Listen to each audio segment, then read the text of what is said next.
My computer, I opened the Microsoft Windows Word and I am creating this symbol. So look at this symbol.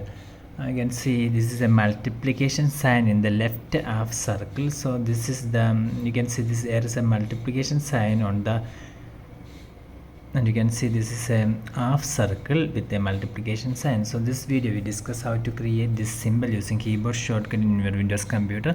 So you must remember this keyboard shortcut Alt 10804 for creating this symbol. Okay, I'll show you how to create this symbol.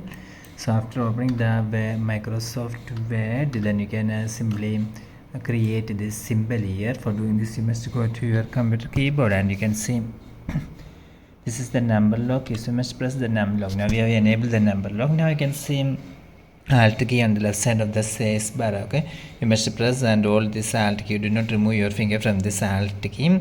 At the same time, you must type here 10804. After typing 10804, you can release your finger from this Alt key. Okay, you can see that now this symbol have been arrived. So you can subscribe Residential Online for more videos like this. Subscribe.